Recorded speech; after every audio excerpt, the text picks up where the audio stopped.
Hello बच्चों। आज हम करेंगे डिस्कस आपके साथ सबसे इम्पोर्टेंट चैप्टर हमारे क्लास 11th अकाउंटेंसी का फाइनेंशियल स्टेटमेंट विद एडजस्टमेंट्स। और इसके अंदर मैं सारी एडजस्टमेंट आपके साथ डिस्कस करूंगा जो हमारे एग्जाम के लिए इम्पोर्टेंट है। तो पूरी वीडियो को एंड तक ध्यान से देखना।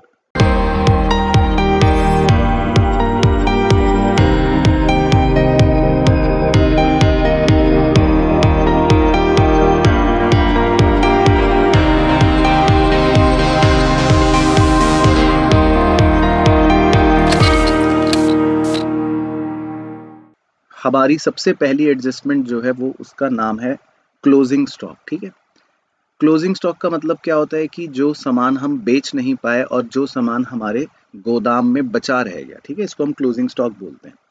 तो क्लोजिंग स्टॉक का वैल्यूएशन का एक रूल होता है, पहले तो हमें वो ध्यान रखना पड़ता है। वो रूल ये होता है कि क्लोजिंग स्टॉक का जो भी कॉस्ट होता है या क्लोजिंग स्टॉक की जो भी मार्केट प्राइस होती है, हमें दोनों में से जो लोअर वैल्यू होती है वो लेनी पड़ती है। तो कभी कभी क्वेश्चन के अंदर हमें दो वैल्यूज दे देगा, एक कॉस्ट प्राइस दे देगा या एक मार्केट प्राइस दे देगा। मार्केट प्राइस को नेट रियलाइजेबल वैल्यू भी बोलते हैं। तो हमको दोनों में से जो छोटी वैल्यू होती है उसको लेना पड़ता है। तो सबसे पहला पॉइंट तो इस बात का ध्यान रखना है। अब आते हैं इसके ट्रीटमेंट पर कि क्लोजिंग स्टॉक का ट्रीटमेंट हमको कैसे करना है। तो अगर हमें क्लोजिंग स्टॉक एडजस्टमेंट में दे रखा है, एडजस्टमेंट का मतलब होता है ट्रायल बैलेंस के बाहर दे रखा है, तो उस केस में हमको अलग तरह से ट्रीटमेंट करना पड़ेगा। और अगर हमको क्लोजिंग स्टॉक ट्रायल बैलेंस के अंदर दे रखा है तो उस केस में फिर हमको अलग तरह से ट्रीटमेंट करना पड़ेगा। तो हमको दोनों केसेस आने चाहिए। तो अगर हमें क्लोजिंग स्टॉक ट्रायल बैलेंस के बाहर यानी कि एडजस्टमेंट में दे रखा है तो आप इसको ट्रेडिंग अकाउंट में क्रेडिट साइड पर लिखोगे और दूसरा इसको आप बैलेंस शीट के एसेट साइड पे लिखोगे। तो दो जगह ये रिकॉर्ड हो जाएगा। लेकिन अगर क्लोजिंग स्टॉक ट्रायल बैलेंस के अंदर अपीयर होगा तो फिर आपको ट्रेडिंग अकाउंट में नहीं लिखना, फिर आपको उसको सिर्फ और सिर्फ बैलेंस शीट के एसेट साइड पर ही लिखना पड़ेगा। तो इस तरह से हम क्लोजिंग स्टॉक एडजस्टमेंट को डील कर लेंगे। तो चाहे वो ट्रायल बैलेंस के बाहर दे रखी हो तो दो जगह लिखना है, और अगर वो ट्रायल बैलेंस के अंदर दे रखी हो तो खाली एक ही जगह एसेट साइड पे लिखना है। ठीक है ना। अब एक छोटा सा कॉन्सेप्ट डिस्कस करता हूं ताकि आगे की एडजस्टमेंट्स की आपकी भूमिका और स्ट्रांग हो जाए। एक्रूअल कॉन्सेप्ट क्या होता है, जो हमने पहले एक चैप्टर में भी पढ़ रखा था।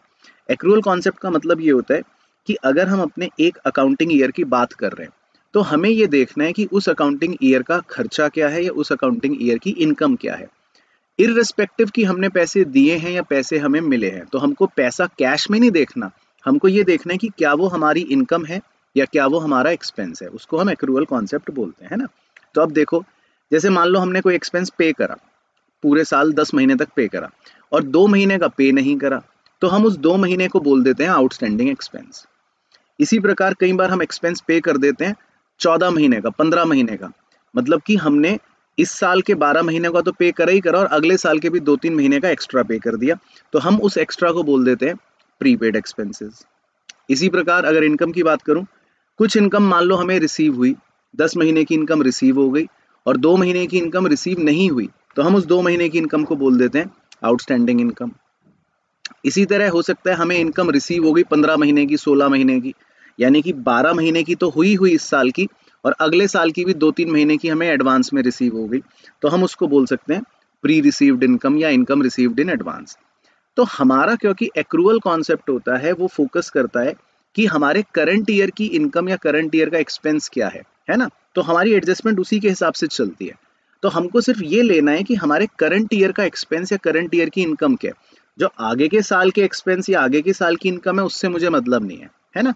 तो अगली जो 4 एडजस्टमेंट्स होती हैं बेसिकली वो इन्हीं से, इसी कॉन्सेप्ट से लिंक कर रही होती हैं।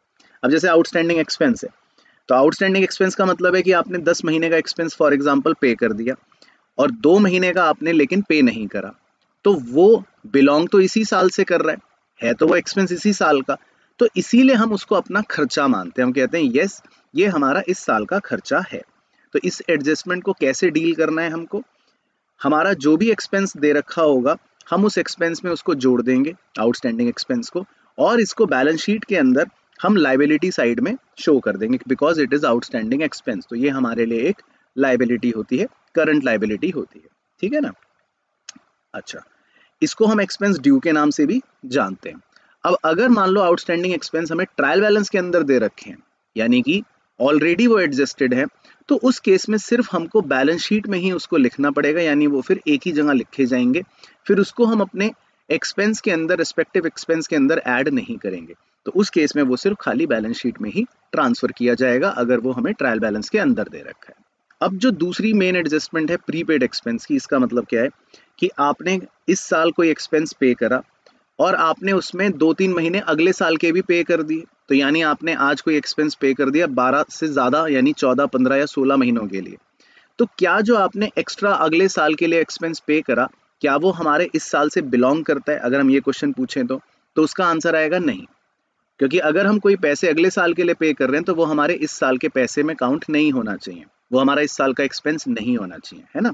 तो इसीलिए हम इस एडजस्टमेंट को कैसे डील करते हैं, हम इस एडजस्टमेंट को प्रीपेड एक्सपेंस वाली को रेस्पेक्टिव एक्सपेंस में से डिडक्ट कर देते हैं। मतलब हम कहते हैं ये इस साल का एक्सपेंस नहीं है, तो उसको माइनस कर देते हैं। और प्रीपेड एक्सपेंस मतलब आपने पैसे पहले दे दिए, तो इसको हम बैलेंस शीट के अंदर अपने एसेट साइड में अलग से शो करते हैं। तो ये तो हो गई एडजस्टमेंट। अब अगर प्रीपेड एक्सपेंस हमको ट्रायल बैलेंस के अंदर ही दे रखा है ना, तो दैट मीन्स फिर वो हमारी एडजस्टमेंट की तरह डील नहीं होगा, फिर उसको हम एक ही जगह ट्रांसफर करेंगे, यानी फिर वो सिर्फ बैलेंस शीट में एसेट साइड पर ही हमको लिखना पड़ेगा, तो वो फिर एक ही जगह जाएगा। तो ये हो गया हमारा प्रीपेड एक्सपेंस।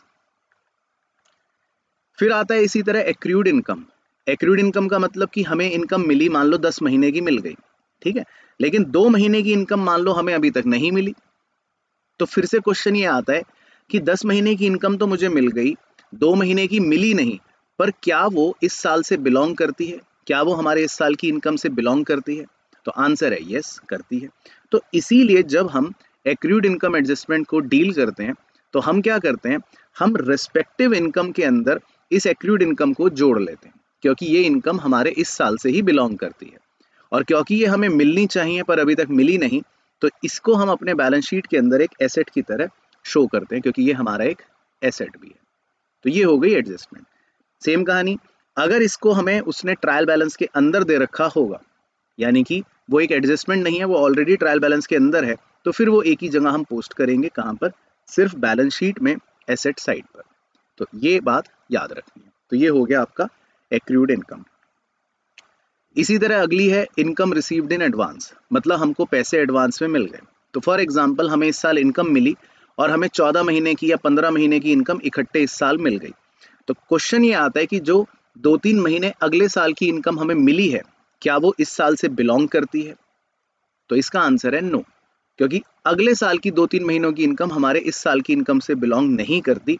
तो इसीलिए जब हम इस एडजस्टमेंट को डील करते हैं, यानी इनकम रिसीव्ड इन एडवांस को डील करते हैं, तो हम अपने रेस्पेक्टिव इनकम में से इस इनकम रिसीव्ड इन एडवांस को डिडक्ट कर देते हैं, यानी कि माइनस कर देते हैं।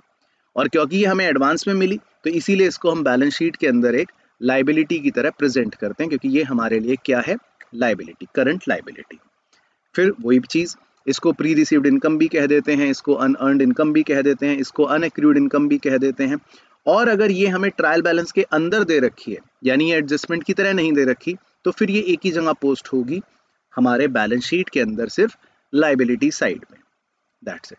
तो यहाँ तक जो है बेसिकली हमारी टॉप 5 एडजस्टमेंट्स कवर हो जाती हैं, क्लोजिंग स्टॉक को लेकर, एक्सपेंसेस को लेकर 2 और इनकम्स को लेकर 2।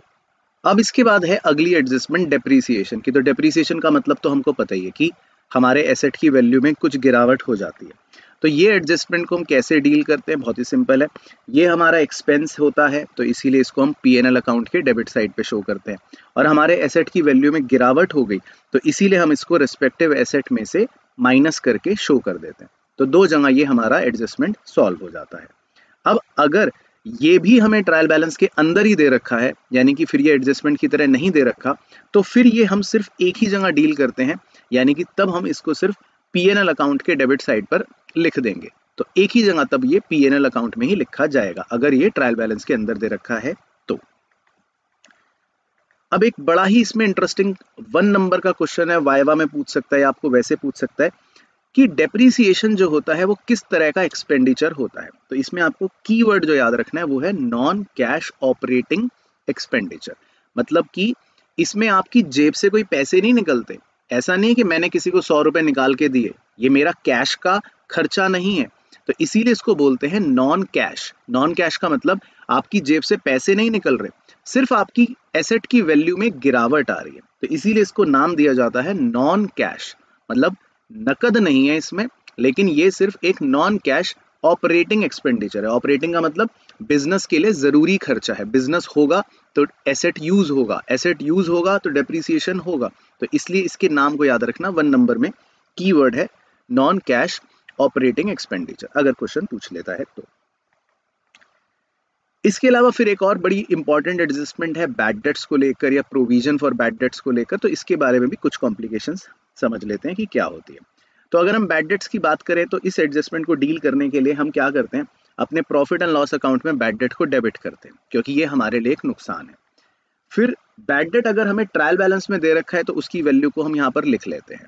अब इसके अलावा कुछ बैड डेट्स हमें एडजस्टमेंट में दे रखे होते हैं जिसको बोलते हैं फर्दर बैड डेट्स या न्यू बैड डेट्स, उन्हें हम उसी बैड डेट्स के अंदर जोड़ लेते हैं।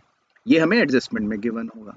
अब अगर हमें कोई प्रोविजन भी दे रखा है फॉर डाउटफुल डेट्स, तो हम न्यू प्रोविजन को कैलकुलेट करके उसको भी इसी में जोड़ लेते हैं, और ये भी हमें एडजस्टमेंट में दे रखा होगा। और हो सकता है हमें कोई पहले से प्रोविजन ट्रायल बैलेंस के अंदर दे रखा हो, यानी कि ओल्ड प्रोविजन, तो उस ट्रायल बैलेंस वाले प्रोविजन को हम डिडक्ट कर देते हैं। तो ये सेम एक फॉर्मूला आपको भी वैसे लेक्चर में लिखवा रखा है। तो ये आपका पीएनएल अकाउंट के अंदर इस तरह से फॉर्मेट बन जाता है, और इसके फाइनल आंसर को सॉल्व करके आप बाहर लिख देते हो। अब बात आती है इन चीज़ों को बैलेंस शीट में कैसे हम प्रेजेंट करते हैं। तो हम बैलेंस शीट में जो हमारे डेटर्स की वैल्यू होती है उसमें से हम डिडक्ट करते हैं फर्दर बैड डेट्स, यानी एडजस्टमेंट वाला पॉइंट, और हम डिडक्ट करते हैं न्यू प्रोविजन जो हमने एडजस्टमेंट वाला प्रोविजन निकाल रखा है, और फिर फाइनल वैल्यू डेटर्स की बाहर लिख देते हैं। अब इसमें इंपॉर्टेंट चीज़ ये है, सबसे ज़्यादा जो बच्चे कई बार भूल जाते हैं वो ये, कि जब हम न्यू प्रोविजन को कैलकुलेट करते हैं तो उस समय आपको ये ध्यान रखना है कि आप अपने डेटर्स की वैल्यू में से पहले फर्दर बैड डेट्स को माइनस करोगे, यानी कि एडजस्टमेंट वाले बैड डेट्स को माइनस करोगे, और फिर उसके बाद जो भी परसेंट दे रखी होगी उन्हें कैलकुलेट करोगे। तो ये पूरा पेज जो है ये आपके लिए बहुत इंपॉर्टेंट है। तो इसमें बैड डेट्स और प्रोविजन फॉर बैड डेट्स का दोनों का ट्रीटमेंट आना चाहिए। अब एक छोटा सा एडजस्टमेंट इसी से रिलेटेड जो है वो है provision on discount on debtors. तो इसमें आपको ये ध्यान रखना है कि अगर आपको ये एडजस्टमेंट में दे रखा है तो इसको कैसे डील करना है। प्रॉफिट एंड लॉस अकाउंट में आप इसको डेबिट साइड पर निकाल के लिख दोगे, क्योंकि हमारे लिए ये एक तरह से खर्चा है, हम अपने डेटर्स को डिस्काउंट दे रहे हैं, तो यानी कि हमारे लिए नुकसान हो रहा है, और इसको डेटर्स की वैल्यू में से हम डिडक्शन के तौर पे शो कर देते हैं। तो इसमें बस एक चीज़ इंपॉर्टेंट क्या ध्यान रखनी है कि जब आप प्रोविजन फॉर डिस्काउंट की वैल्यू को कैलकुलेट करते हो तो बड़े ध्यान से देखना, आपको डेटर्स में से पहले फर्दर बैड डेट्स भी माइनस करने पड़ेंगे, और उसमें से नया प्रोविजन फॉर डाउटफुल डेट भी माइनस करना पड़ेगा। जो बचेगी वैल्यू उसी का फिर आप provision for discount percentage calculate करोगे। तो ये चीज़ इसमें छोटी सी इंपॉर्टेंट है, इसकी कैलकुलेशन। बाकी ट्रीटमेंट सिंपल है, पीएनएल अकाउंट में डेबिट साइड पर और डेटर्स की वैल्यू में से माइनस कर देंगे। अब एक छोटा सा एडजस्टमेंट है provision for discount on creditors.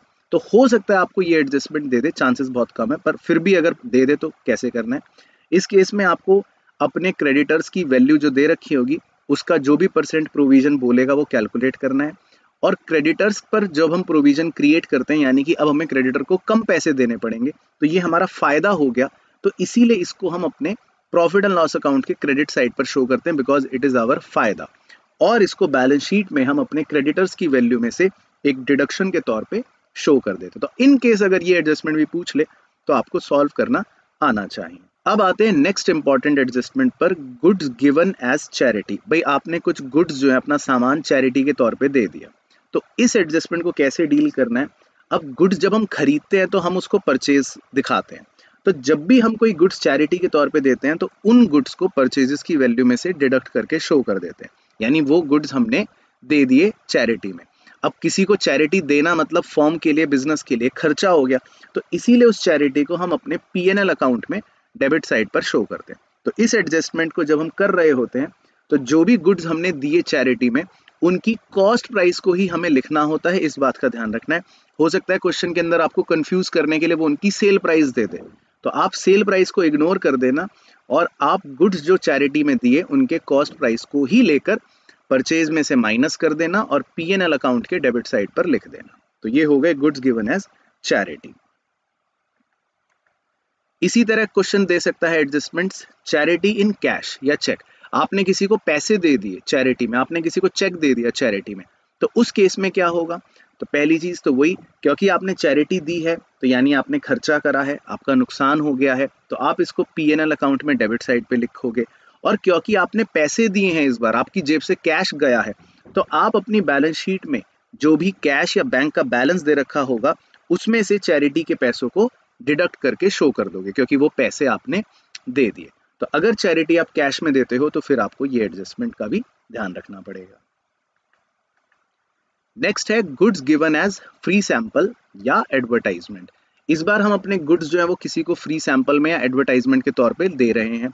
तो यहाँ पर भी जब हमने गुड्स खरीदे थे तो परचेज की तरह शो करा था, तो अब हम वो गुड्स दे रहे हैं तो परचेज में से पहले इन गुड्स को सब्ट्रैक्ट करके शो करेंगे।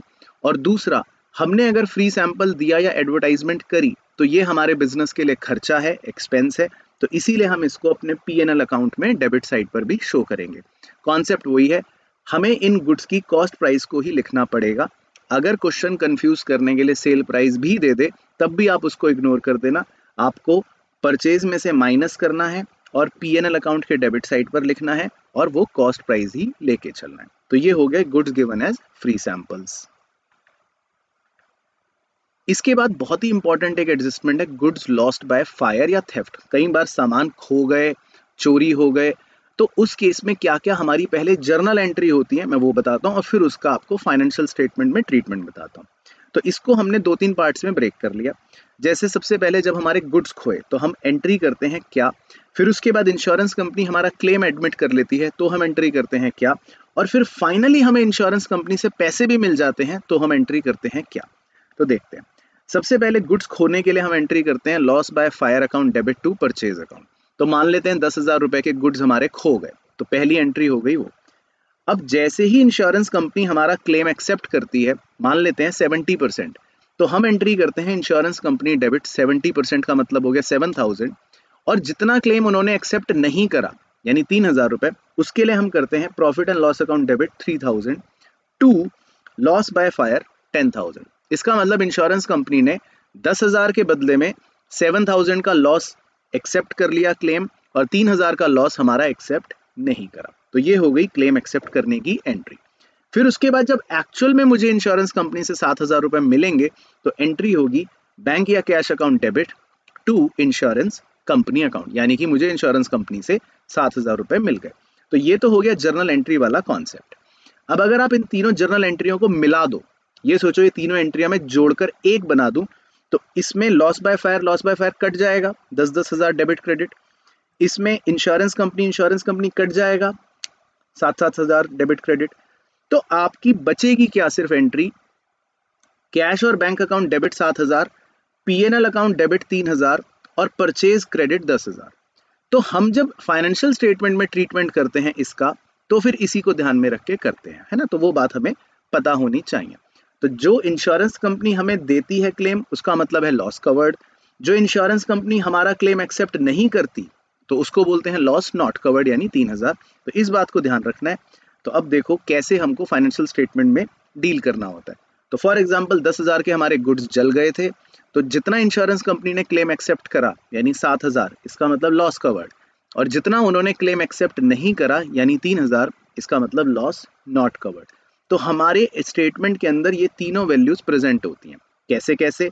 अब 10,000 हम परचेज में से डिडक्ट करके शो करते हैं क्योंकि वो हमारे गुड्स जल गए।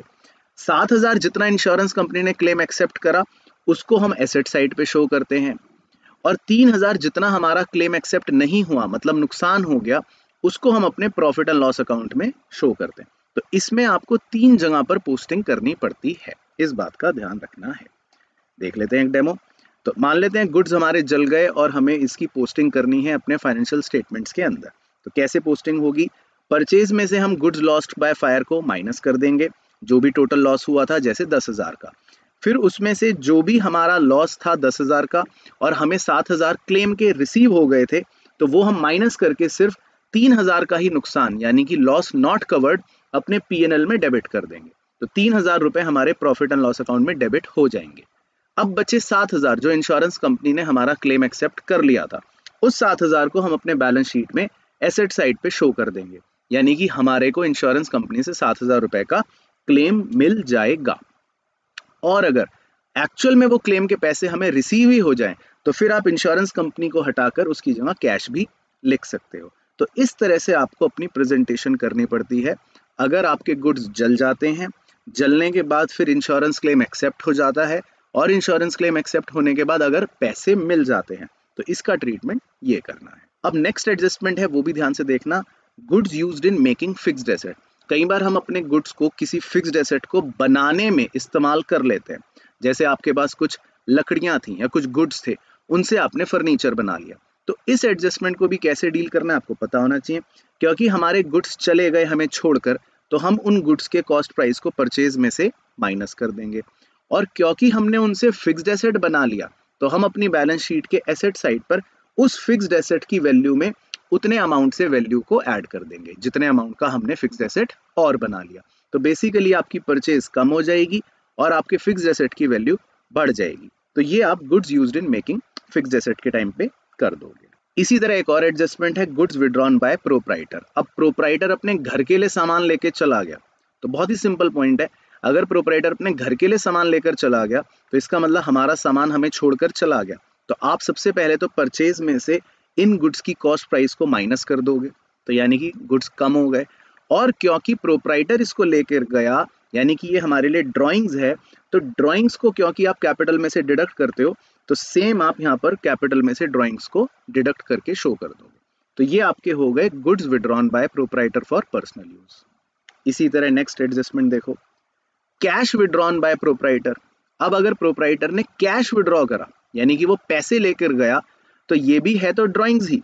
तो इसको बैलेंस शीट में हम कैसे डील करेंगे, क्योंकि ये ड्राइंग्स है, तो ये हमारे कैश को कम कर रही है, तो एसेट साइड में से कैश में से हम माइनस कर दोगे। और ड्राइंग का नेचर कैपिटल को कम करने का होता है, तो इसीलिए इसको आप कैपिटल साइड से भी माइनस कर दोगे। तो बेसिकली कैश अगर हम विड्रॉ करते हैं फॉर पर्सनल यूज, तो आपका कैश भी कम हो जाएगा और आपकी कैपिटल भी कम हो जाएगी। तो ये हो गया कैश विड्रॉन बाय प्रोप्राइटर। इसी तरह एक और एडजस्टमेंट है, fixed asset withdrawn bye proprietor. अब इस बार प्रोप्राइटर कोई फिक्स्ड एसेट मशीनरी वगैरह अपने घर ले गया, तो उस केस में हम क्या करेंगे, तो इसका भी नेचर ड्राइंग्स की नेचर का है। तो इस एडजस्टमेंट को करने के लिए पहले तो आप फिक्स्ड एसेट की वैल्यू में से अमाउंट माइनस कर दोगे, क्योंकि फिक्स्ड एसेट हमारा चला गया। और इसका नेचर क्योंकि ड्राइंग्स का है, तो आप इस ड्राइंग्स को अपने कैपिटल की वैल्यू में से भी लेस कर दोगे। तो ये आपकी सिंपल एडजस्टमेंट हो गई, fixed asset withdrawn bye proprietor. अब इसका एक उल्टा एडजस्टमेंट भी आ सकता है कि fixed asset brought in by proprietor from his home.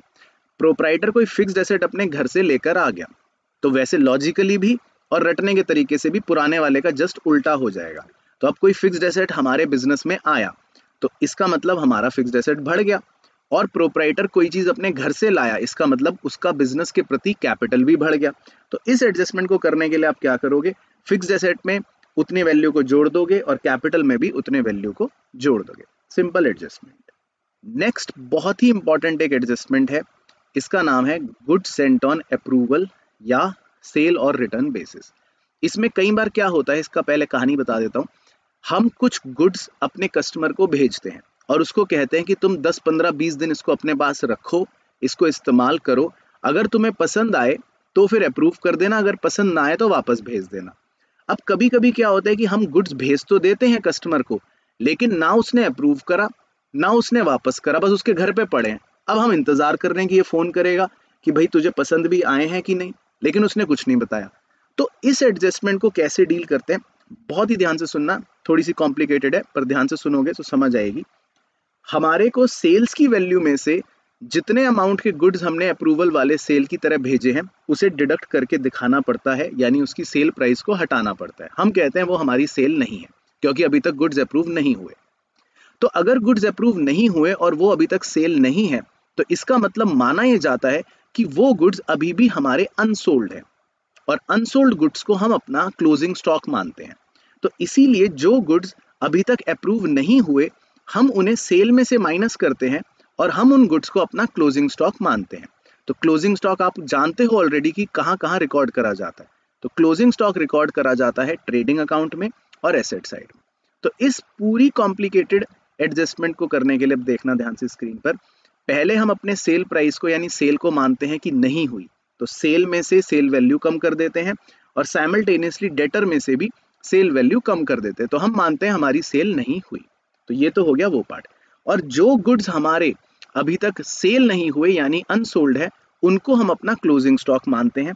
तो इसीलिए उन गुड्स को हम अपने क्लोजिंग स्टॉक में जोड़ देते हैं और साथ ही साथ एसेट साइड पर भी इसीलिए बैलेंस शीट में भी क्लोजिंग स्टॉक को जोड़ देते हैं। तो इस एडजस्टमेंट में बेसिकली आपको 4 ट्रीटमेंट्स करने हैं। मैं रिपीट कर रहा हूं, ध्यान से सुनना।